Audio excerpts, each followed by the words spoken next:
Imagine um tigre.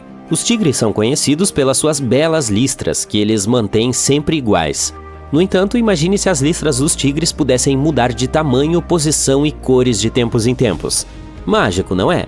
Mas é exatamente isso que acontece com o titã do nosso sistema solar, Júpiter. Por quê e como? Bem, os astrônomos podem ter a resposta. Então vamos ver. Júpiter é um planeta enorme e fascinante. Quando se olha para sua imagem de longe, é como ver um lindo nascer do Sol. Aqui temos uma paleta completa, de amarelos pálidos cremosos a marrons caramelo, com até mesmo alguns tons de azul. Júpiter é um lugar fascinante feito principalmente de hidrogênio e hélio, assim como o nosso Sol. Entretanto, ele não reuniu material suficiente durante sua formação para se tornar uma estrela. Em vez disso, tornou-se uma bola colossal de gás que poderia acomodar mais de 1.300 terras em seu interior.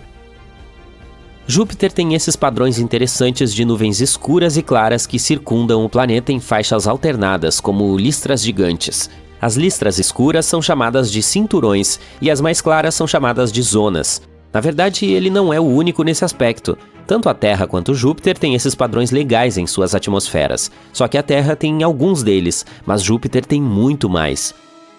Por que esses cinturões são marrons e bege? Isso pode ser explicado pela combinação de hidrogênio, hélio e outros elementos residuais na atmosfera do planeta. É como misturar diferentes cores de tinta para criar novas tonalidades. Esses cinturões criam belos padrões na superfície do planeta. Agora, como Júpiter tem uma atmosfera tão grande em um sistema meteorológico semelhante ao da Terra, ele passa por tempestades extraordinárias. Portanto, mesmo que essas listras pareçam calmas e pacíficas, na verdade elas fazem parte de um sistema meteorológico selvagem. É como uma festa de tempestade sem fim acontecendo lá. Esses cinturões e zonas se movem em direções opostas ao redor do planeta. Os cinturões vão contra a rotação de Júpiter, como se estivessem indo contra a corrente, enquanto as zonas vão com ela juntando-se à dança. E não apenas se movem em direções diferentes, mas também existem em alturas diferentes na atmosfera do planeta. Os cinturões são como regiões onde tudo sobe, como bolhas em uma bebida com gás. Portanto, os topos das nuvens nos cinturões estão mais altos no céu em comparação com os topos das nuvens nas zonas, que são mais como áreas de afundamento. Portanto, embora a Terra e Júpiter tenham essa semelhança, seu clima é completamente diferente. É como comparar maçãs e laranjas. Uma das tempestades mais famosas de Júpiter é a Grande Mancha Vermelha. Mas por que ela é vermelha? Bem, isso é um mistério. Os cientistas acreditam que a tempestade fica em uma altitude maior do que o resto da atmosfera. Isso significa que ela recebe uma dose maior de luz solar. Imagine estar no topo de uma colina onde o sol brilha mais forte sobre você em comparação com os arredores. De maneira semelhante, a Grande Mancha Vermelha recebe mais radiação do sol. A tempestade também contém alguns produtos químicos especiais em suas nuvens, como amônia e acetileno. Quando esses produtos químicos recebem essa radiação extra, eles reagem de uma forma única, dando à tempestade sua cor vermelha distinta. É como um efeito especial em um teatro cósmico. De qualquer forma, as listras parecem muito legais e tudo mais. Mas qual é o grande mistério em torno delas? Bem, um dia os cientistas decidiram examinar dados das profundezas de Júpiter, cerca de 50 quilômetros abaixo da superfície. E depois de espiar os segredos de Júpiter, eles notaram algo estranho. Quando observaram Júpiter através de um tipo especial de luz chamado infravermelho, as cores de suas listras realmente mudaram. As faixas claras, que eram pálidas e cremosas em imagens normais, tornaram-se escuras na visão infravermelha. As faixas escuras que antes eram cinturões, agora brilhavam intensamente na luz infravermelha. Isso sugere algo interessante. Os cinturões de Júpiter têm coberturas de nuvens mais finas em comparação com as zonas. É como se os cinturões estivessem vestindo roupas finas e transparentes, enquanto as zonas têm nuvens mais espessas, como jaquetas fofas.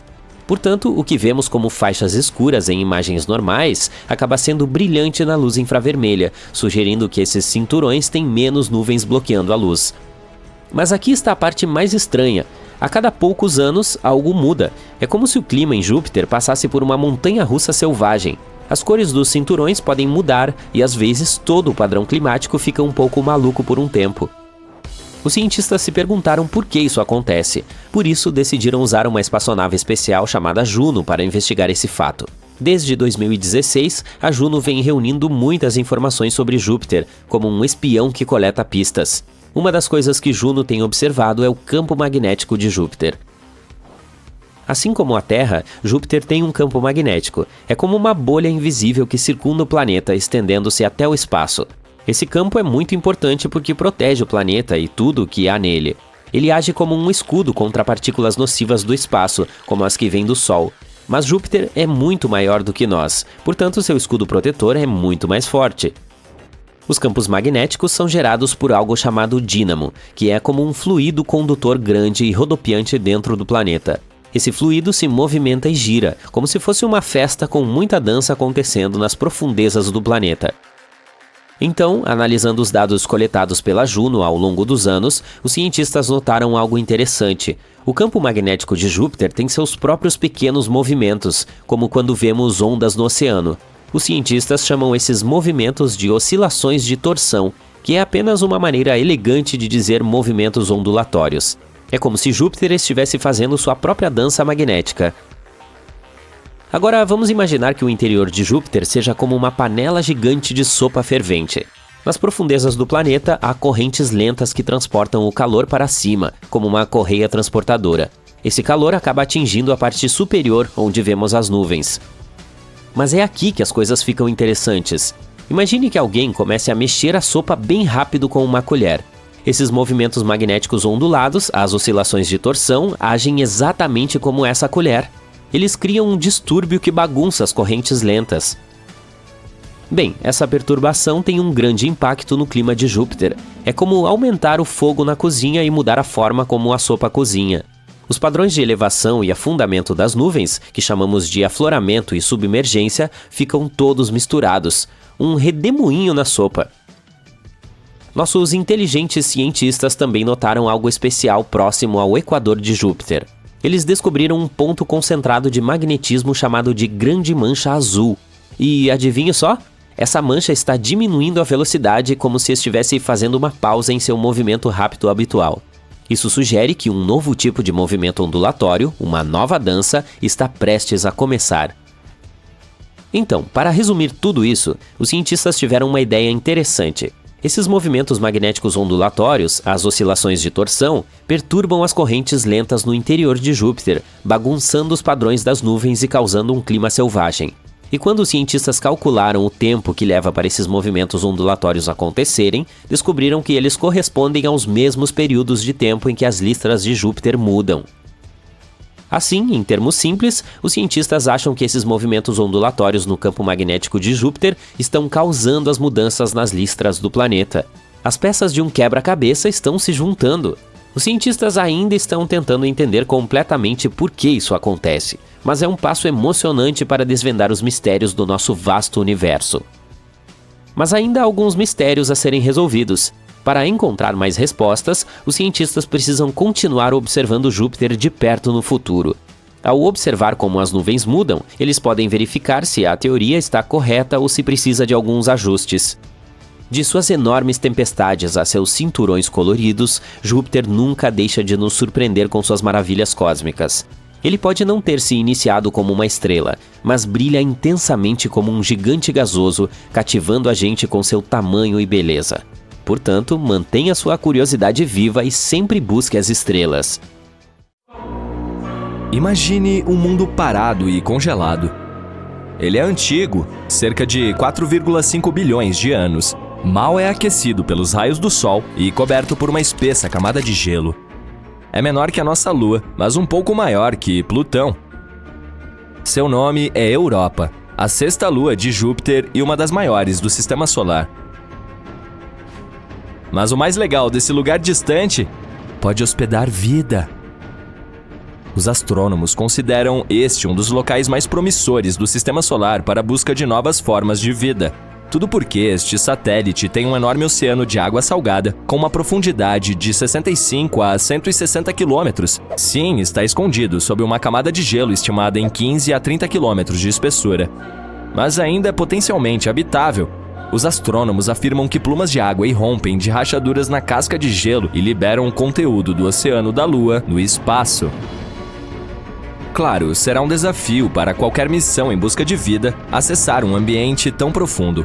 Pelo lado positivo, os cientistas já têm algumas evidências de que existem piscinas muito mais rasas que provavelmente ficam muito mais próximas da superfície da Lua. Elas podem estar localizadas a menos de 1,5 km sob o gelo. E há duas grandes coisas sobre esta notícia. Em primeiro lugar, aumenta as chances de vida existente em Europa. E em segundo, se for verdade, pode tornar mais fácil para futuras missões encontrarem essas formas, se houver alguma. Curiosamente, a nova descoberta a respeito dessas piscinas rasas surgiu por pura sorte. O cientista que lidera a pesquisa, Riley Kohlberg, acidentalmente viu uma apresentação de seu colega, um pesquisador planetário. Esse cara mostrou uma imagem de cristas duplas na superfície de Europa, e Kohlberg lembrou-se de ter visto cristas semelhantes na Terra. Mas enquanto tais informações são raras por aqui, elas são muito mais numerosas naquela lua. Os estudos seguintes sugeriram que as cristas na lua de Júpiter podem ser o resultado de um ciclo específico, semelhante ao da Terra. Nele, a água líquida congela e depois descongela dentro de uma camada de gelo, que é um ambiente de alta pressão. Isso faz com que a folha se mova para cima repetidamente, criando uma estrutura de 2 picos. Ou pelo menos é o que acontece na Terra. Se os processos em Europa forem semelhantes, pode-se comprovar a presença de águas rasas no satélite. Claro, a temperatura, a pressão e a química são muito diferentes por lá.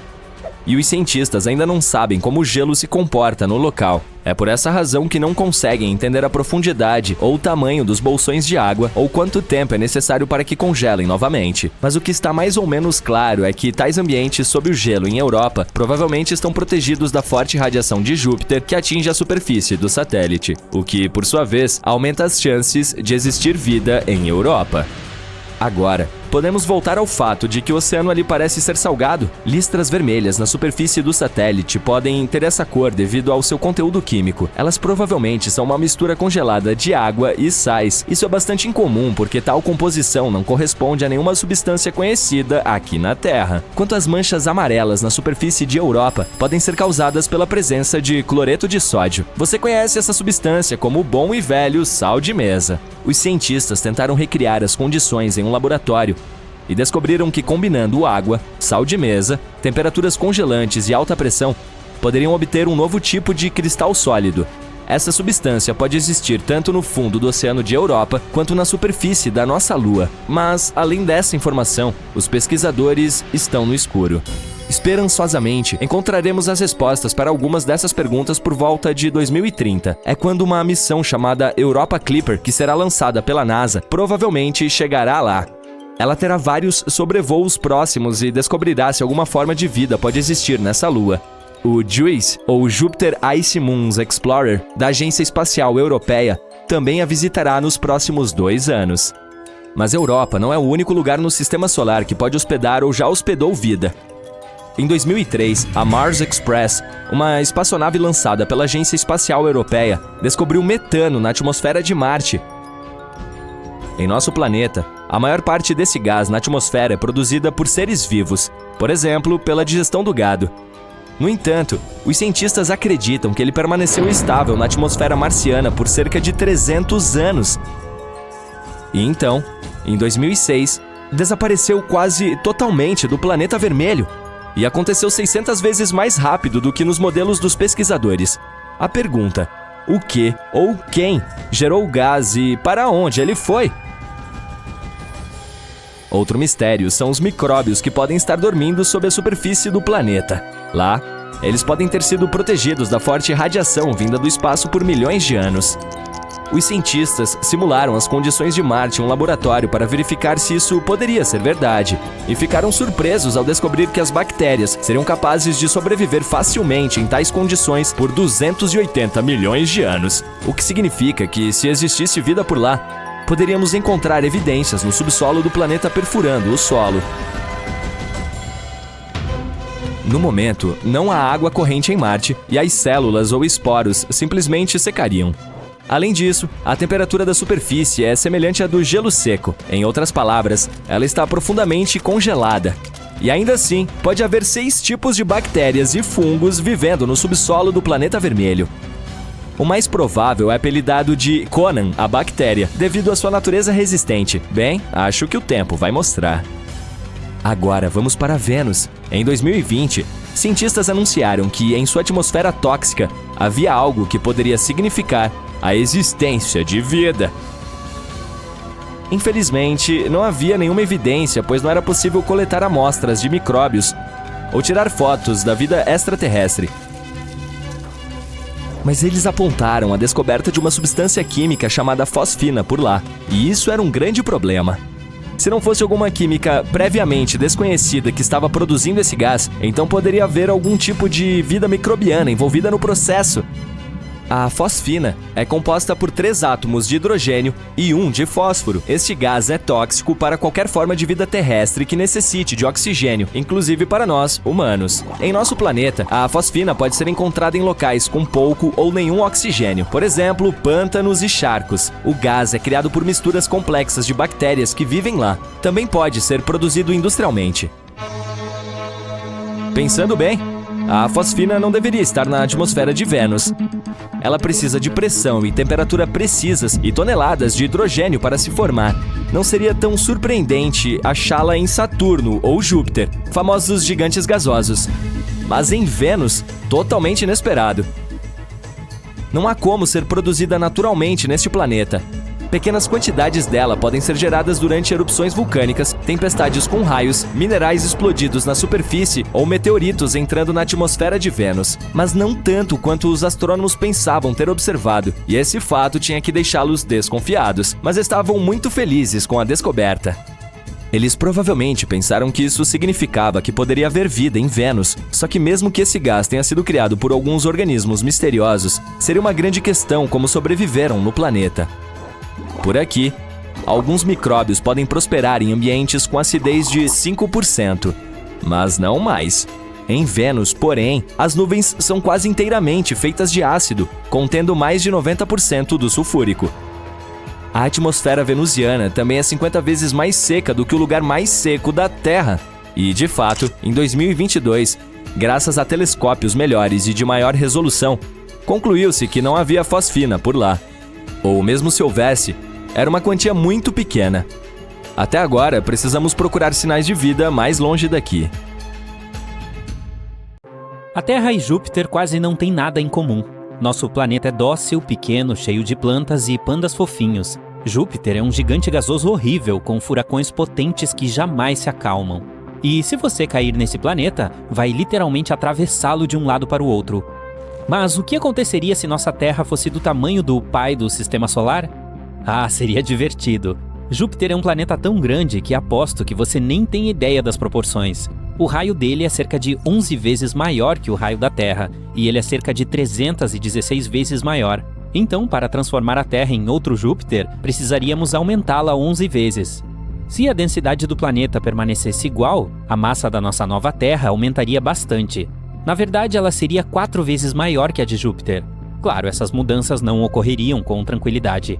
A primeira coisa que perceberíamos seria... Não é o tamanho, seria a gravidade. Ela aumentaria cerca de 11 vezes comparada à Terra antiga. Cientistas dizem que conseguiríamos sobreviver em um planeta com gravidade maior, mas só se ela for menos de 5 vezes mais forte do que a que temos agora. Bem, vamos supor que somos pessoas destemidas, sempre prontas para desafiar a natureza. Como seria a vida? Não muito agradável. Após cada passo, teríamos que nos sentar em algum banco e fazer uma pausa, como se tivéssemos corrido uma maratona. Sim, andar seria super difícil. E boa sorte para se levantar depois. Para nos movimentarmos pelo planeta, precisaríamos ter músculos super fortes. Não teríamos mais problemas com lanches, pois seria preciso ser um halterofilista para conseguir chegar à geladeira. A força da gravidade afeta não só o movimento, mas também o tamanho de tudo. Sabia que muitos astronautas ganham alguns centímetros de altura por causa da falta de gravidade no espaço? Se você não gosta de ser baixinho, eis uma solução. Por outro lado, uma gravidade forte faria com que todos fossem menores, e não só os humanos, mas tudo em nosso planeta. As árvores seriam bem pequenas. Para crescer para cima, elas teriam que deslocar água de suas raízes para os galhos, o que seria praticamente impossível em tal gravidade. Então elas se tornariam pequenos arbustos. Também não haveria montanhas, até as maiores ficariam pequeninas, mas pelo menos todos conseguiriam escalar o Everest. Isso também se aplicaria aos animais. Nossos pets teriam que evoluir rapidinho para cortes musculosos para conseguirem andar. Ah, e pode dizer adeus aos passarinhos, é claro. E como se a situação já não estivesse complicada o suficiente, também seria muito difícil respirar. A pressão atmosférica aumentaria drasticamente, já que a Terra começaria a puxar ar para si mesma com uma força enorme. Você sentiria literalmente o peso dele sobre os seus ombros. Lembra que eu disse que você teria que fazer uma pausa a cada passo? Agora imagine ter que respirar através de um travesseiro. Pois é, e os problemas não param por aí. A pressão atmosférica é muito importante no comportamento das moléculas da água. Seria muito mais difícil para a água ferver ou virar gelo. A maioria das geleiras derreteria e provavelmente não haveria mais nuvens também. Todo o vapor de água desceria com força em nossa direção, por meio de chuvas torrenciais. Se não fôssemos inundados instantaneamente, seria sorte. Mas haveria também algumas vantagens. Por exemplo, tudo ao nosso redor ficaria mais espaçoso. Se não morrêssemos afogados, haveria um monte de regiões desertas no planeta. Quem sabe os preços dos lotes finalmente cairiam. Mas essas regiões inexploradas certamente continuariam inabitadas, já que é preciso atravessar mares e oceanos para chegar lá. Não só por ser incrivelmente difícil se movimentar pela água, mas também porque os corpos de água do nosso planeta seriam 10 vezes maiores. Só de pensar em se perder no meio de um oceano a gente já fica aterrorizado. Agora imagine se ele fosse 10 vezes maior e mais profundo. Então, não seria possível mais navegar. E esqueça os aviões ou visitar o espaço sideral de novo. Mas espera, ainda não acabou. Se a Terra fosse do tamanho de Júpiter, também teríamos vulcões entrando em erupção por toda parte. Por causa do aumento em sua massa, a Terra se tornaria incrivelmente instável. Todos os vulcões adormecidos voltariam a ser ativos e haveria lava e gases venenosos por toda a parte. Em 1883, ocorreu a erupção mais destrutiva da história da humanidade, a erupção do vulcão Krakatoa. Foi em uma pequena ilha, mas pessoas do planeta inteiro sentiram as consequências. A erupção destruiu a ilha, desencadeou muitos tsunamis e nuvens de gases tóxicos se espalharam por quilômetros. Agora imagine isso, só que 10 vezes pior. É o que aconteceria em nossa Terra com o tamanho de Júpiter. Seria parecido com a queda do asteroide Chicxulub, aquele que extinguiu os dinossauros da face da Terra. Depois, gases venenosos se espalhariam por todo o planeta, causando uma das maiores extinções em massa da história. Ah, e também perderíamos nosso campo magnético. Seria a gota d'água. O campo magnético é muito importante para a vida na Terra. Segundo Rory Barnes, da Universidade de Washington, nos Estados Unidos, ele é um escudo que protege a vida do planeta de todas as sujeiras espaciais, ou seja, de todos os tipos de radiação e ventos solares. Existe um núcleo de ferro derretido dentro do nosso planeta. Ele é responsável por produzir o campo magnético. Se a quantidade de pressão sobre esse núcleo aumentasse devido à gravidade, ele se solidificaria. E, por causa disso, o campo magnético da Terra desapareceria. Ficaríamos expostos aos efeitos da radiação cósmica. Só de pensar já sinto calafrios. Ok, então agora sabemos que viver nessa nova Terra seria um verdadeiro pesadelo. Mas e o espaço sideral? Você provavelmente já ouviu dizer que Júpiter, graças à sua forte gravidade, nos protege dos asteroides. Bem, essa seria a nossa missão. Júpiter sofre cerca de 24 mil colisões por ano, então esse seria o nosso destino. Lembra que falamos sobre o asteroide Chicxulub? Tragédias parecidas acontecem em nosso planeta a cada 100 milhões de anos. Mas se ele ficasse do tamanho de Júpiter, esses carinhas nos visitariam toda sexta-feira. Outra coisa, teríamos que dizer adeus à Lua. Nosso satélite natural fica próximo demais da gente, então se a Terra crescesse seria uma verdadeira catástrofe. Veríamos a Lua ser despedaçada no céu. Claro, depois disso todos os fragmentos dela voariam para a nossa direção. Há uma teoria que afirma que, bilhões de anos atrás, a Lua se separou da Terra e seus pedaços se juntaram, formando uma bola. Seria como assistir esse processo retrocedendo. Mesmo que a Lua sobrevivesse, continuando na órbita da Terra, as mudanças nas marés ainda seriam drásticas. As consequências dessas mudanças são imprevisíveis, mas provavelmente um monte de tsunamis estaria entre elas. Em contrapartida, ganharíamos algumas luas novas. Júpiter tem 79, deve ser uma vista espetacular, né? Isso se as nuvens de gás não a bloqueassem. Outra coisa, o surgimento de um segundo planeta gigante traria consequências significativas para todo o sistema solar. Não se preocupe, outros planetas não colidiriam contra nós. Muitas pessoas não têm noção do quão distantes os planetas estão uns dos outros. Mesmo assim, a nova Terra mudaria um pouquinho as órbitas de outros planetas e afetaria a velocidade de rotação deles. E a própria Terra giraria ao redor do Sol muito mais lentamente, por causa de sua massa gigante. Por exemplo, um ano equivale a 12 anos terrestres em Júpiter. Tudo isso, claro, afetaria as estações e o clima de modo geral. Então, será que haveria vida na Terra? Que coragem fazer essa pergunta. Mas se um dia conseguirmos encontrar uma super Terra habitável do mesmo tamanho de Júpiter, seria interessante descer para dar uma olhada. Alerta de furacão. Todos estão se escondendo. A velocidade do vento lá fora é de mais de 110 km por hora. Parece muito, mas esta tempestade está se deslocando a 645 km por hora. Espere, pode chegar a essa velocidade? Sim, mas para ver uma tempestade tão rápida, você terá que viajar para Júpiter. Então, que comece a viagem. O planeta é enorme. Quase 1.300 terras poderiam caber neste gigante gasoso. Ele também é incrivelmente quente, com temperaturas atingindo cerca de 23.800 graus Celsius no núcleo. Infelizmente, você não pode pousar na superfície de Júpiter, porque, sendo um gigante gasoso, não possui superfície sólida. Mas você pode ir mais fundo na atmosfera dele. Olhe para estas espessas nuvens marrons, amarelas, vermelhas e brancas passando. São elas que fazem o planeta parecer colorido e meio listrado. Se você continuar descendo em direção ao centro do planeta, verá sua atmosfera, composta principalmente por hidrogênio e gás hélio, tornar-se líquida. Isso acontece por causa da imensa pressão atmosférica. O próprio núcleo do planeta é um objeto misterioso. Os cientistas ainda não descobriram se é uma bola derretida de um líquido espesso ou uma rocha sólida com 14 a 18 vezes a massa da Terra.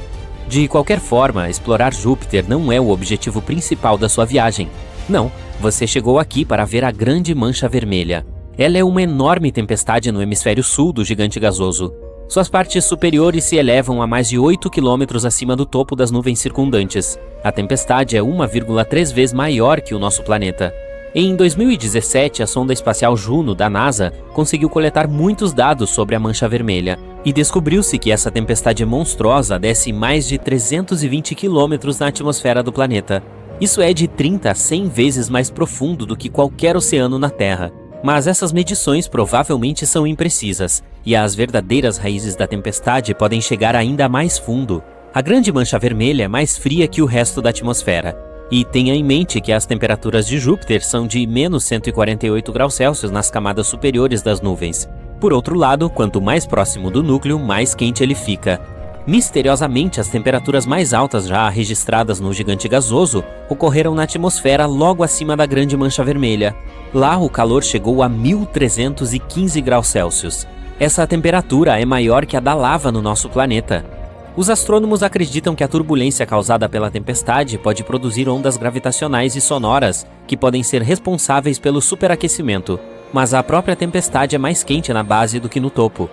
As pessoas observam o vórtice em movimento em Júpiter há mais de 150 anos. Algum tempo atrás, os astrônomos previram que ela gradualmente desaceleraria e diminuiria ou desapareceria completamente, mas isso acabou não sendo o caso.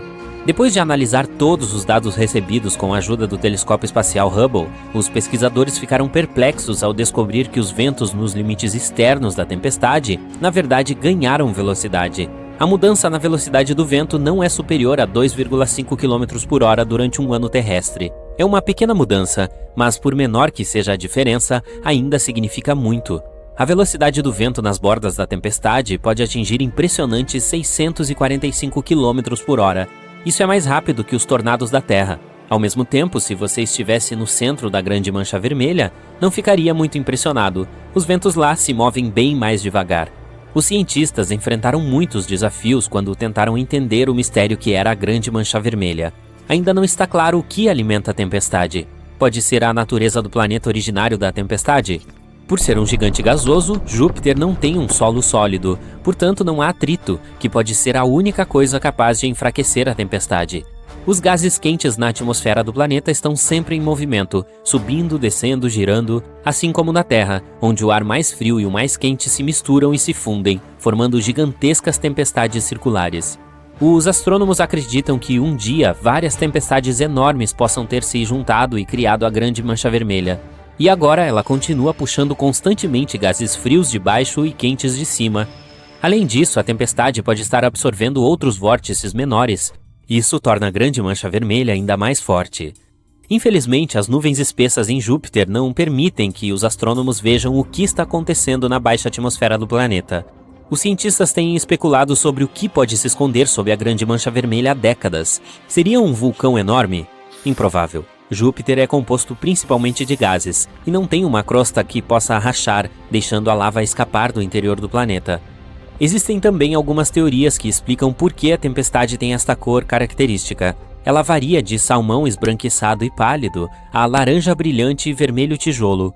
Alguns cientistas acreditam que a resposta está bem abaixo da Grande Mancha Vermelha, mais perto da superfície do planeta. Uma camada incolor de gás pode estar reagindo à radiação ultravioleta vinda do Sol.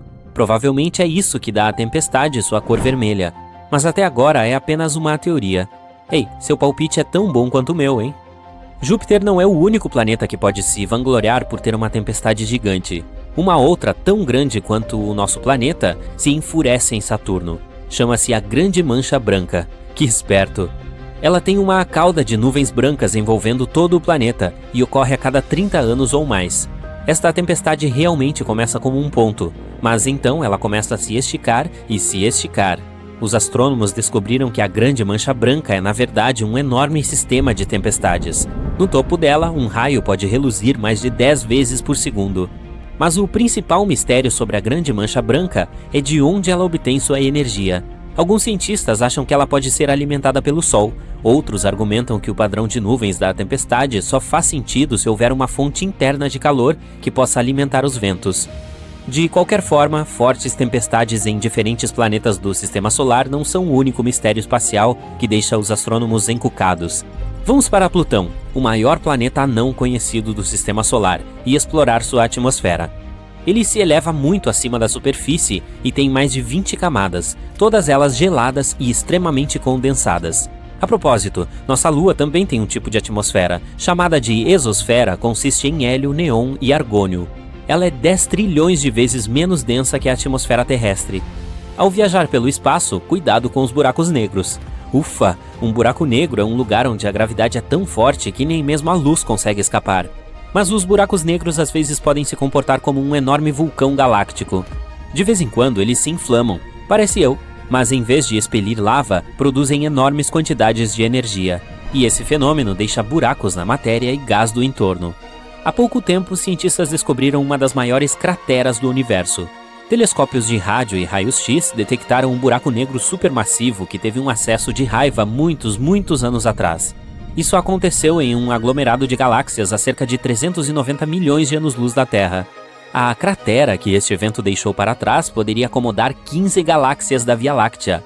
Sim, também não consigo entender isso. Durante sua viagem espacial, pense 2 vezes antes de pousar em planetas desconhecidos. Caso contrário, você pode acabar em um lugar como o K2141b. Ele é um planeta fora do nosso sistema solar. À primeira vista, não é tão diferente da Terra. Possui oceanos líquidos que evaporam, formam nuvens, condensam e voltam à superfície como chuva. Mas em vez de água, chove pedras. A superfície deste exoplaneta é coberta por mares de lava com dezenas de quilômetros de profundidade. As temperaturas no K2141b atingem 2.760 graus Celsius durante o dia. Isso é quente o suficiente para o magma dos oceanos vaporizar na atmosfera. Então, ventos supersônicos que podem se mover a uma velocidade de 1,6 km por segundo carregam esse vapor de rocha para o lado noturno do planeta. O magma vaporizado esfria, se torna líquido novamente e cai como uma chuva rochosa. Não é um bom local para curtir as férias. Quente demais. Vou passar. Júpiter tem 79 luas conhecidas, e as 4 maiores que são particularmente interessantes são as de Galileu. Elas foram nomeadas em homenagem a Galileu Galilei, que as descobriu no século XVII. As 4 têm algo em comum, mas ao mesmo tempo são muito diferentes. Europa é a menor delas, com um diâmetro de 3.000 quilômetros. Orbita Júpiter a cada 3 dias e meio. As primeiras imagens que obtivemos de lá foram tiradas na década de 1970. A superfície dela consiste principalmente de gelo de água. É uma lua com longas fraturas, geralmente com cerca de 1 quilômetro de largura, que podem se estender por milhares de quilômetros em sua superfície. Elas provavelmente se formaram quando a crosta se separou com a força das marés no misterioso oceano abaixo da superfície. Em 2012, os cientistas descobriram plumas de vapor d'água em erupção, perto do polo sul dela, subindo até 200 quilômetros. Elas podem nos ajudar a descobrir o que há dentro de Europa sem precisar pousar lá. Os pesquisadores acham que pode haver um oceano magnífico escondido de 15 a 25 quilômetros abaixo da superfície sólida, com 65 a 160 quilômetros de profundidade. Mesmo tendo apenas 1/4 do diâmetro da Terra, ela contém o dobro de água de todos os nossos oceanos juntos. Esse oceano é um ambiente potencial para algumas formas de vida, na qual os cientistas acreditam que toda a crosta de gelo está flutuando e provavelmente faz uma rotação completa em torno de Europa, uma vez a cada 12 mil anos. Na imagem que a espaçonave Galileu tirou, você pode ver pequenas manchas marrom escuras, com 10 quilômetros de diâmetro, e que se formaram à medida que o material quente e menos denso chegava à superfície. Ela pode também ter empurrado a crosta ou rompeu tudo junto. A superfície de Europa consiste nos chamados terrenos do caos, que são áreas rugosas rodeadas por uma superfície mais lisa. Seu equador talvez seja coberto por pontas de gelo chamadas penitentes, que podem chegar a 15 metros de altura. Nós temos assim na Terra também, especialmente em áreas secas de grandes altitudes. Mas nenhuma delas é tão grande quanto as de Europa. Nossa Lua tem mais de 5.000 grandes crateras em um diâmetro de mais de 25 quilômetros. A superfície de Europa não tem crateras de impacto e não parece ter mais de 50 milhões de anos. Isso significa que está mudando e se renovando o tempo todo. É uma lua gelada e uma das mais suaves de todos os objetos espaciais sólidos do nosso sistema solar. Por causa disso, é 5 vezes mais brilhante que a nossa. Europa está sob uma rajada constante de radiação vinda de Júpiter, tão forte que não duraríamos nem um dia lá. Ela está 5 vezes mais longe do centro de nosso sistema solar do que a Terra. Dessa maneira, quase não recebe calor proveniente do Sol. Por isso, pode permanecer congelada, uma vez que a temperatura média é de menos 160 graus no Equador e de cerca de 220 graus negativos nos polos. Há cerca de 40 anos, a espaçonave Voyager 1 chegou perto da Lua rochosa e descobriu que ela é a campeã vulcânica do nosso sistema solar. É a quinta de Júpiter, a mais interna, e tem 4 bilhões e meio de anos, quase a mesma idade do próprio planeta. É semelhante em tamanho ao nosso satélite natural, e ainda tem densidade e quantidade de gravidade semelhantes. Mais luas do nosso sistema solar consistem em silicatos e água congelada, mas Io é feita de ferro e rocha de silicato. Você conseguiria ver algumas belas auroras ali. Conforme ela gira em torno de Júpiter, as auroras mudam o brilho o tempo todo, mas estão sempre lá. Io fica relativamente perto do planeta, quase 420 mil quilômetros acima do topo de suas nuvens.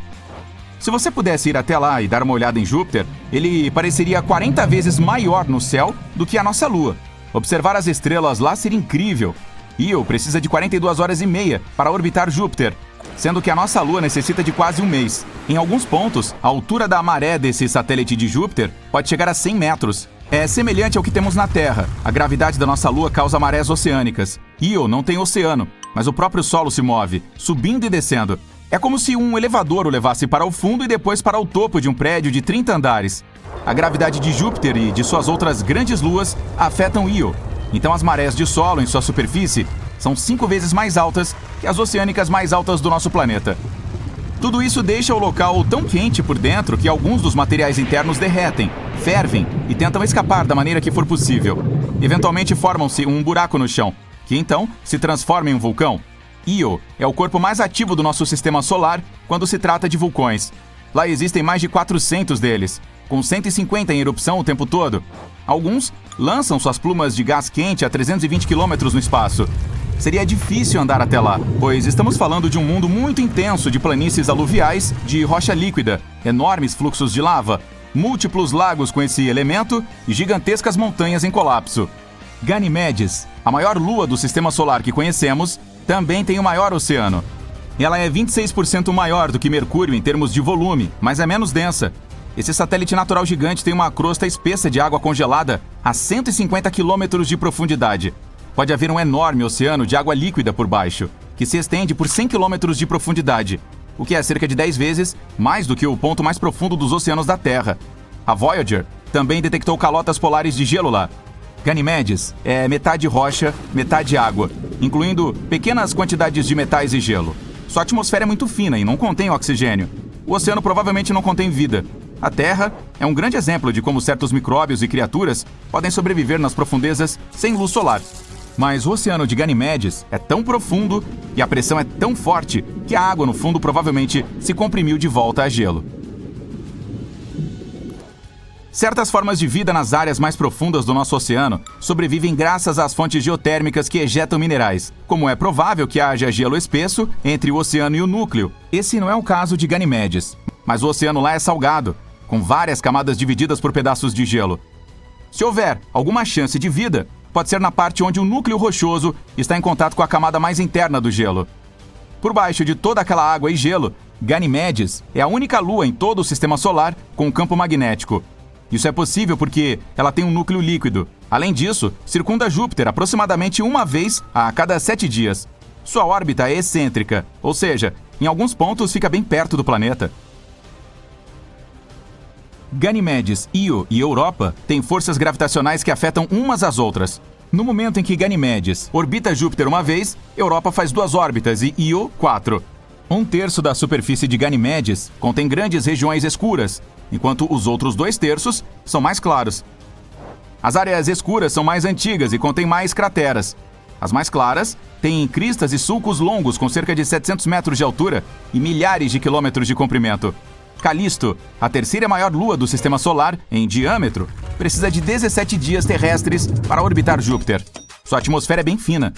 Existem muitas crateras de impactos, mas sua crosta antiga é basicamente a mesma há mais de 4 bilhões de anos. Quando um planeta é geologicamente ativo, como a Terra, algumas coisas podem apagar a maioria das evidências de impactos anteriores. Água, vulcões, movimentos das placas tectônicas, atividade humana e o clima. Tudo isso modifica a superfície. Calisto não tem nada disso. Os cientistas acham que essa lua costumava ser um mundo oceânico que acabou congelando. Ela foi atingida por meteoros de vez em quando, mas permaneceu intocada em sua maior parte. No entanto, possui algumas crateras bastante impressionantes, como Valhalla, a maior cratera com vários anéis do nosso sistema solar, com 4.000 quilômetros de diâmetro. As principais crateras em Calisto contêm mais anéis do que em outros corpos celestes. O que quer que tenha atingido esta lua era grande o suficiente para perfurar a fina crosta, fazendo com que a água se espalhasse na superfície.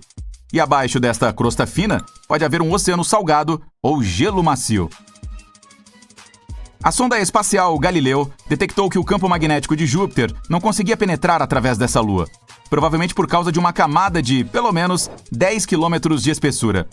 É por isso que é difícil explorar Calisto. Luas como Europa têm aberturas que ejetam água dos oceanos subterrâneos. Mas para explorar Calisto e observar mais sobre seu passado, teríamos que usar um método à moda antiga, escavando através da crosta. Se quiséssemos chegar às partes externas do nosso sistema solar, Calisto seria um ótimo local, pois a radiação de Júpiter não o alcança, então estaríamos mais seguros lá do que em algumas outras luas internas. Os cientistas continuam encontrando novos planetas que chamam de superterras. É uma classe de planetas mais massivos do que a Terra, mas muito mais leves que gigantes de gelo como Urano e Netuno. As superterras podem ser formadas de rocha, gás ou uma combinação desses elementos. Elas geralmente são 2 vezes ou até 10 vezes maiores que a Terra. São interessantes de se estudar, mas meio longe demais do nosso planeta. Elas são bastante comuns fora do nosso sistema solar, juntamente com outros planetas interessantes como mini-Netunos. Esses também podem ser anões gasosos, gigantes de gelo ou enormes corpos rochosos.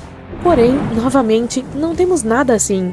Mas algo que temos de fato e que esses outros sistemas solares não têm? Júpiter. É o maior e mais pesado objeto que orbita nosso Sol.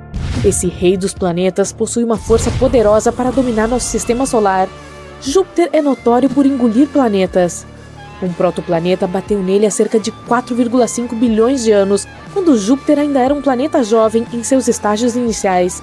Esse protoplaneta era 10 vezes mais pesado que a Terra e era formado por gelo e rocha. A colisão foi enorme.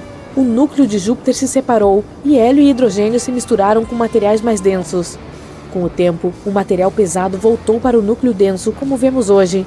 E se ele engoliu um planeta antes, pode fazer isso novamente. Suspeitamos que nosso sistema solar costumasse ter muitos outros grandes planetas do que tem agora. Por exemplo, é meio vazio em torno de Mercúrio hoje. Áreas semelhantes em torno de muitas outras estrelas centrais são definitivamente mais cheias de planetas de massa intermediária, com o tamanho entre o da Terra e o de Netuno. Nosso sistema solar era um lugar caótico em seus primórdios. Estrelas jovens eram cercadas por discos giratórios de poeira e gás, e planetas se formariam a partir desses detritos, algo como árvores quando estão surgindo do chão. Planetas pequenos e rochosos se formariam com forte calor e luz perto das estrelas, enquanto gigantes gasosos se formariam mais longe, onde as temperaturas são mais baixas, o que significa que poderiam preservar materiais mais gasosos. E embora os planetas em nosso sistema solar pareçam bastante estáveis e pacíficos hoje, seguindo suas órbitas, isso nem sempre foi assim. Alguns planetas não tinham uma órbita circular, mas sim órbitas oblongas, mais excêntricas. Primeiro, eles iam em direção às suas estrelas e depois se afastavam. Era como se tivessem sido jogados fora do caminho devido à gravidade de outros planetas próximos. Há algo chamado Teoria Grand Tech, ou Grande Virada. Ela explica as coisas que aconteceram nos primeiros milhões de anos da formação do nosso sistema solar. Em algum momento, Júpiter, um dos principais personagens aqui, pode ter sido puxado para mais perto pela nossa estrela central. Depois disso, voltou e pegou uma enorme nuvem de detritos, algo como um veleiro quando se enrola em torno de uma boia. Isso meio que atrapalhou os outros planetas que estavam em processo de formação. Depois de Saturno estar totalmente formado, nossos vizinhos próximos do sistema solar desapareceram um pouco. Mas se a ideia do Grand Tech estiver correta, Júpiter pegou tudo em seu caminho e suas migrações causaram mais colisões nessa área. É por isso que alguns dos planetas se destruíram e comeram uns aos outros. Júpiter pode ter fornecido parte da água que enche agora os oceanos que temos em nosso planeta. Ele atrai muitos asteroides. De tempos em tempos, envia algum zumbido para o espaço interestelar ou entre os planetas do nosso sistema solar. Pode até ter participado da extinção dos dinossauros há 66 milhões de anos. Quando a enorme rocha espacial atingiu a Terra, deixou uma cratera ao largo da costa da península de Yucatán, no México. Causando terremotos, erupções vulcânicas e tsunamis, a consequência foi um impacto enorme em toda a vida animal e vegetal na Terra. Ninguém sabe de onde veio, nem temos certeza se foi um asteroide ou um cometa. Uma teoria diz que pode ter sido um cometa que veio da nuvem de Oort, que é feita de detritos gelados e está localizada em algum lugar na borda do nosso sistema solar. Ele pode ter sido jogado fora de curso por Júpiter e sua poderosa força gravitacional. Dessa forma, nosso sistema solar era como uma máquina de pinball, onde Júpiter, o maior planeta, chuta cometas que chegam em órbitas que os aproximam do Sol. Quando esses cometas estão perto do Sol, podem passar por fortes forças de maré que os separam e, eventualmente, criam pedaços de cometa parecidos com estilhaços. Esse evento foi o momento em que nossos ancestrais mamíferos começaram a governar.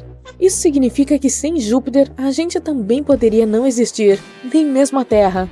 Parece que nosso maior planeta deu um golpe, destruiu planetas mais antigos e abriu caminho para mundos menores como o nosso.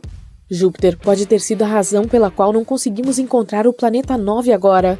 Os cientistas acreditam que ele existe e acham que pode estar escondido em algum lugar além de Netuno, mas não é Plutão. Existem 3 zonas no nosso sistema solar: os planetas internos, os externos e o que quer que haja além. O misterioso planeta pode ser do tamanho da Terra ou de Marte. Ele girava entre os gigantes gasosos antes que eles finalmente o jogassem em direção às partes externas do nosso sistema solar, ou até mesmo em algum lugar do espaço profundo. Júpiter tem listras devido a diferenças de temperatura, gás atmosférico e composição química. Os cientistas costumavam pensar que a única razão para essas cores diferentes era o poderoso vento atmosférico e o material circulando entre camadas da atmosfera. Agora sabemos que as listras de cor clara, ou as chamadas zonas, nos mostram onde o gás sobe.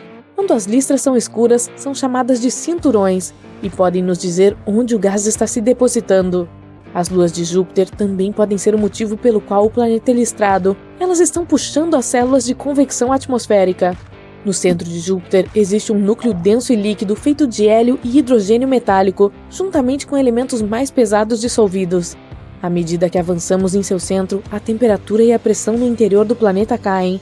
Dessa forma, o interior líquido dá lugar aos gases da atmosfera, novamente, principalmente hélio e hidrogênio. Ninguém sabe quão profunda é essa fronteira líquido-gás, mas o planeta provavelmente é totalmente líquido a alguns milhares de quilômetros sob os topos de suas nuvens. Júpiter ainda seria maior que alguns outros gigantes, como Saturno, se pudéssemos retirar seus gases. Júpiter às vezes é até chamado de estrela fracassada, embora isso não seja bem correto. É feito principalmente de estrelas regulares semelhantes a hidrogênio, mas ainda não é maciço o suficiente para iniciar reações termonucleares em seu núcleo, o que acabaria por transformá-lo em uma estrela real. Em teoria, todo objeto poderia ser transformado em uma estrela se adicionássemos matéria suficiente a ele.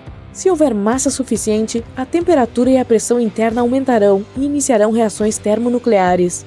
Então, para transformar Júpiter em uma estrela como o Sol, seria necessário torná-lo 1000 vezes mais massivo. Mas, para formar uma anã vermelha mais fria, você só precisaria de mais 80 massas de Júpiter. Dessa forma, Júpiter não se tornará espontaneamente uma nova estrela no nosso sistema solar, mas se muitos objetos espaciais com massa semelhante colidirem com ele, ou em outras palavras, se Júpiter os engolir, talvez, nunca se sabe. Mas, em teoria, se pudesse se tornar uma estrela massiva, teria impedido que outros planetas se formassem em órbitas estáveis. Também teria aumentado a radiação que a superfície desses planetas recebe, e é por isso que seria muito difícil para a vida se desenvolver em nosso sistema solar. Júpiter é o planeta que gira mais rápido no nosso sistema solar.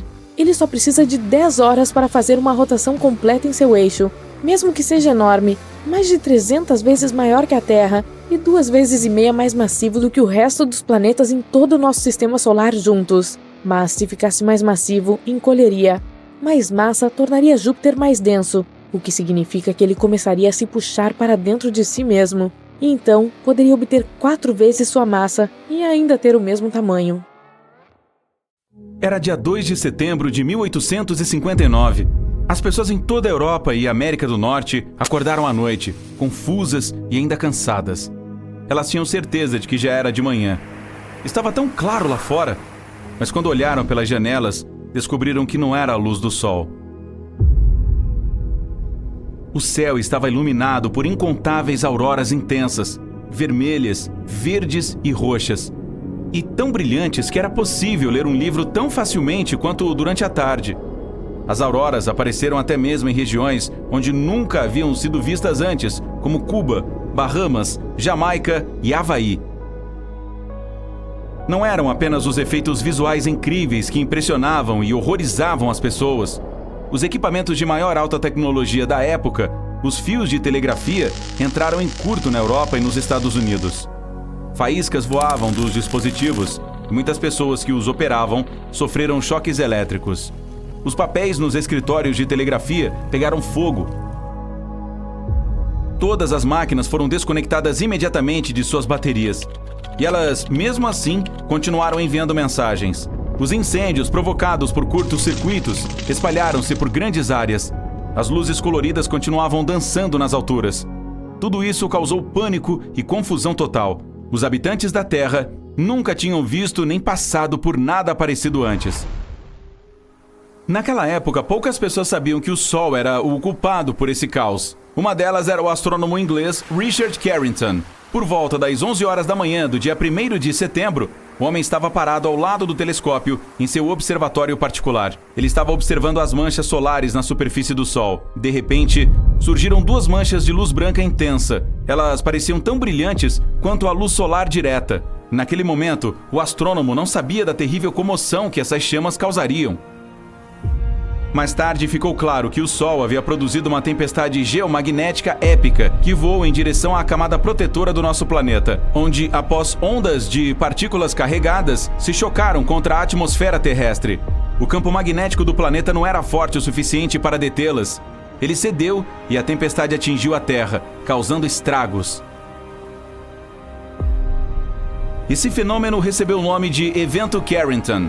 Até agora, foi a pior tempestade solar já registrada. Ainda bem que aconteceu quando as pessoas não tinham tecnologias avançadas e não eram tão vulneráveis à fúria geomagnética do Sol.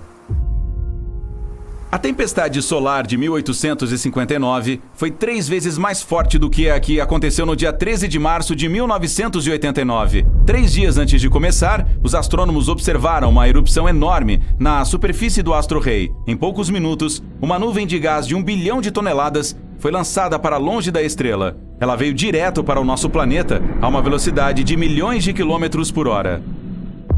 Na segunda-feira, dia 12, a enorme massa de plasma solar atingiu o campo magnético da Terra. Esta tempestade foi tão violenta que proporcionou auroras espetaculares e criou correntes elétricas subterrâneas sob a América do Norte. Elas devem ter encontrado algumas vulnerabilidades na rede elétrica de Quebec, Canadá. Em menos de 3 minutos, toda a cidade ficou sem energia. Milhões de pessoas ficaram nas ruas escuras como breu, em edifícios sem luz e presas em elevadores. Acordaram com as casas geladas, sem poder preparar o café da manhã. Nas 12 horas seguintes de apagão, empresas, aeroportos e escolas fecharam, assim como o metrô de Montreal. Nos Estados Unidos, centenas de redes elétricas começaram a ter problemas minutos depois que a tempestade atingiu a superfície da Terra. Felizmente, nenhum desses problemas levou a um apagão. A tempestade foi forte o suficiente para interromper os sistemas de comunicação via satélite e sinais de rádio. Alguns satélites espaciais ficaram fora de controle por algumas horas. Muitos deles tiveram problemas misteriosos que desapareceram assim que a tempestade começou a diminuir. Nenhum jornal mencionou isso, mas em 2012, a Terra escapou por pouco de ser atingida por uma tempestade solar extrema, a mais intensa dos últimos 150 anos. No dia 23 de julho, os astrônomos do Centro de Previsão do Tempo Espacial, no Colorado, avistaram 2 nuvens de partículas energéticas. Elas foram ejetadas da superfície do Sol e dispararam para o espaço. Apenas 19 horas depois, passaram rapidamente pelo local onde nosso planeta estava. Se a erupção solar tivesse ocorrido vários dias antes, a Terra teria acabado na linha de fogo. Então, o que aconteceria se uma tempestade solar tão forte quanto o icônico evento Carrington acontecesse hoje em dia? Que danos ele causaria? Nossa vida voltaria aos trilhos após um desastre desses? Antes de descobrir as respostas para essas perguntas, vamos descobrir o que é uma tempestade solar. O Sol é uma gigantesca bola de gases fundidos em constante mutação. De vez em quando expele rajadas de energia, as erupções solares. Elas geralmente andam de mãos dadas com algo chamado ejeções de massa coronal, que são bolhas gigantes de gás ionizado que podem acelerar até mais de 966 km por segundo. As erupções vulcânicas mais fortes não são nada em comparação com as solares, que liberam 10 milhões de vezes mais energia. Em poucos minutos, uma delas pode soltar bilhões de toneladas de partículas carregadas. Também são incrivelmente quentes, com temperaturas atingindo vários milhões de graus Celsius. Os astrônomos acreditam que tais explosões de radiação solar acontecem quando o campo magnético do Sol fica torcido em algumas regiões. Em um momento, toda a energia reprimida é liberada. A estrela envia luz e partículas, principalmente elétrons e prótons. A maioria das erupções solares dura minutos, mas algumas continuam por horas. Os cientistas as classificam de acordo com a intensidade com que brilham nos raios X. Você provavelmente não verá as menores explosões se não tiver um equipamento especial. As médias levam a apagões das ondas de rádio nos polos, mas nada muito sério. Mas são as erupções de classe X, com as quais as pessoas deveriam se preocupar. Elas causam as tempestades solares mais fortes e duradouras. Quando as pessoas pensam no perigo que pode vir do espaço, a maioria imagina um asteroide se aproximando, como aquele que exterminou os dinossauros. Porém, aparentemente deveríamos nos preocupar muito mais com o nosso bom e velho Sol. Uma tempestade solar super forte em direção à Terra não acontecerá de imediato. Primeiro haverá luz solar de alta energia, principalmente raios ultravioleta e raios X. Eles irão ionizar a atmosfera superior do nosso planeta e bagunçar a comunicação via rádio. Depois disso, uma tempestade de radiação atingirá a Terra. E, finalmente, vários dias depois, uma nuvem gigantesca de partículas solares carregadas chegará à nossa atmosfera. Estas irão interagir com o campo magnético do planeta e causar estragos em todo o mundo. Se uma tempestade solar intensa acontecesse hoje em dia, ela começaria interrompendo o sinal GPS e desligando os satélites. Se algum astronauta estivesse caminhando no espaço naquele momento, teria apenas alguns minutos após o primeiro flash de luz para encontrar abrigo. Sua espaçonave provavelmente seria devidamente protegida e segura o suficiente. O principal desafio seria entrar nela a tempo. Depois, a tempestade continuará a interferir nas comunicações via satélite. É por isso que muitas de suas atividades diárias, desde ligar para os amigos até pagar com cartão de crédito, estariam em risco. Mas uma das piores consequências seria relacionada com as redes de energia. Picos causados pelas partículas vindas do Sol danificariam transformadores gigantes. Eles levam anos para ser substituídos, especialmente se centenas ou mesmo milhares forem destruídos. Em alguns lugares, a falha de uma rede elétrica faria com que outras entrassem em colapso também, criando um efeito dominó. Imagine viver sem eletricidade por um dia, um mês, um ano, sem luz, computadores, sem telefones, sistemas de abastecimento de água sem funcionar, sem comida nos supermercados.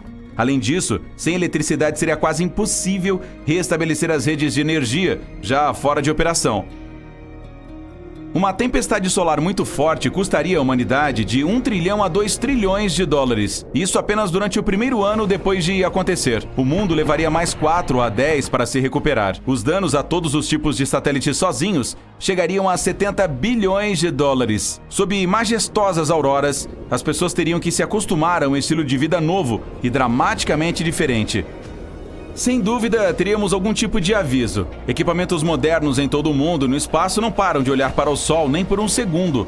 Depois que uma forte tempestade solar acontecesse, as pessoas teriam algum tempo para se preparar, algo entre várias horas e alguns dias. E se os transformadores fossem desligados a tempo, as consequências não seriam tão dramáticas.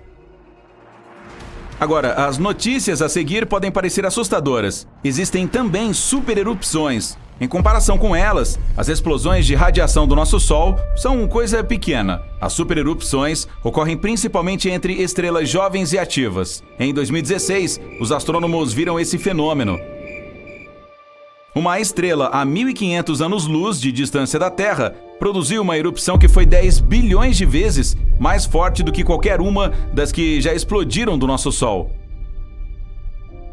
Isso não significa que estamos seguros aqui na Terra. Até mesmo o nosso Sol, de meia-idade, sabe como produzir supererupções. Mas embora as estrelas jovens possam tê-las uma vez por semana, ou até com mais frequência, para o Sol isso é uma vez a cada alguns milhares de anos. Ainda assim, se as pessoas não descobrirem como proteger o planeta, basta uma supererupção para destruir nossa camada de ozônio e acabar com a vida por aqui.